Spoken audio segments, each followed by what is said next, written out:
Hi everyone, welcome back. And this week I will be reviewing Mccall 6801. This pattern was released in their fall 2013 collection. It was one out of two patterns I really liked, and Adrian sent me those two patterns. Hi sweetie, thanks for the pattern. The fabric itself I got from an Etsy seller called Fab Fabrics. I will link her store because this fabric is still available.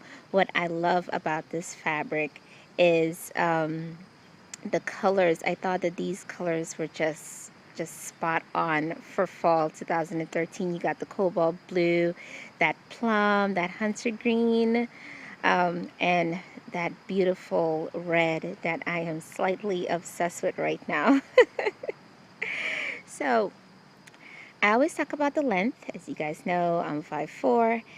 They did not give the finished measurements for this dress, and I'm thinking it's because of the ruching that is on the waistline and on the hip line. You could kind of like pull it down to give yourself extra length if needed. However, I did get it measured after it was finished and I had it on and I had ruched it to where I like it.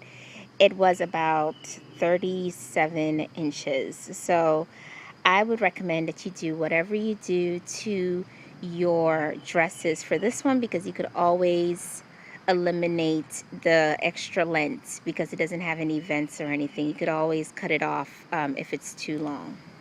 So let's get into the details. One of the major details on this dress is the waist into hip gathers.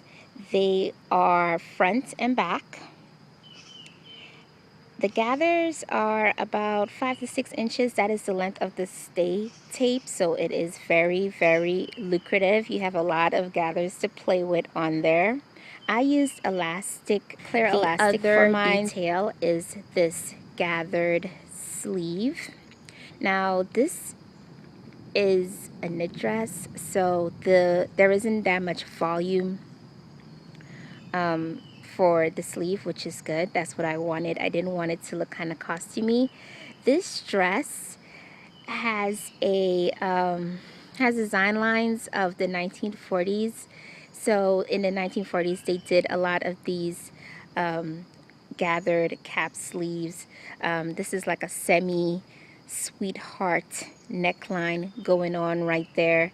The square neckline was very prominent in the 1940s too, and that was kind of the reason why I decided to make this dress, because I don't usually make a lot of retro patterns, but I do like vintage design. I thought this would be a great way to get into 1940s, seeing that we are having a 1940s revival for fall 2013, but make it in a modern print, as you see here, and make it up to date. I do not like my vintage patterns to look like I just stepped out of a costume institution or something like that. I thought this would be a good way to go.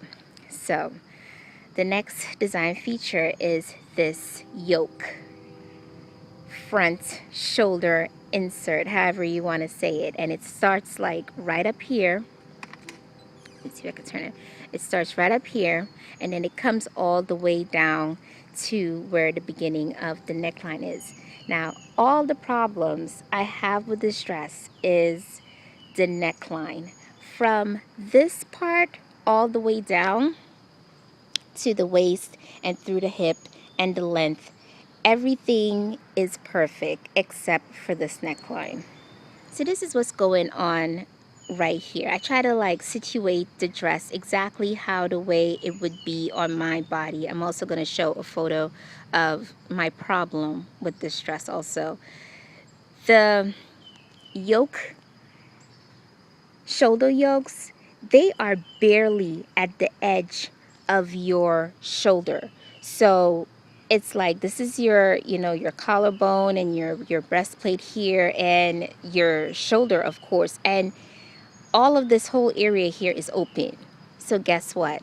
You see your bra strap. Now, I don't know about you, but I think that that is a major flaw in a dress. this dress, I don't think it was specifically made for you to wear a strapless bra. And I made this dress so that I'd be able to wear it to the office. I don't want to have to wear a strapless bra to the office because, let's face it, I mean, they're not like the most comfortable things that you could wear anyway to begin with. Why have a dress that it's forcing you to wear a strapless bra? Also, those sleeves, once I made the sleeve, because I did make view C, which was the long sleeve version, but obviously it's short right now. I'm going to show you a photo of how that looks right here.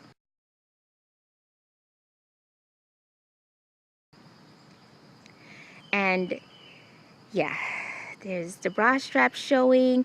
This neckline here, it is not too low, but it's teetering, it's borderline. You should have this a little higher up. So my recommendation is, of course, that sleeve is matronly, so I cut that off. That was not gonna work with me. As I said, you know, everybody is gonna have their own, I like it, I don't like it, it's flattering, it's not flattering. I just think it wasn't flattering. It looked just straight matronly on me, so I cut that off. This sleeve is about 3 inches past the amsic, I think that's how you call it. Just right under this arm area right here. It's like 3 inches after that. That's how short that is. I recommend that if you want to make this dress, number one, this neckline here is funky. But if you do want to go ahead and make it, I recommend that you put in some interfacing here to make this a little bit more stable. I think that with a little bit more stability, it'll probably sit better. I don't know, because I'm not making this dress again to try to figure out, you know, how to fix these design flaws. I would say go down a size, but I don't think that you need to go down a size with this dress, because going down a size doesn't make this area wider.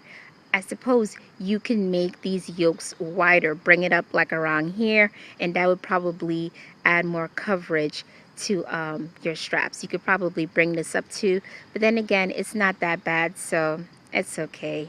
I don't really think the neckline needs to be raised. Now, I tried pulling these up a little bit more, but when I pulled it up, of course, you know what's going on. This whole back just ruched up like this.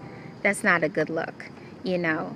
I'm wearing long hair right now, a long hair style, and I could probably get away with it, but as I said, I don't want to be at the office thinking that somebody is going to be looking at my bra strap.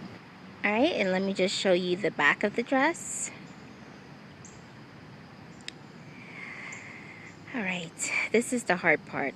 Do I recommend this dress? Well, I'll put it to you like this. The instructions are good.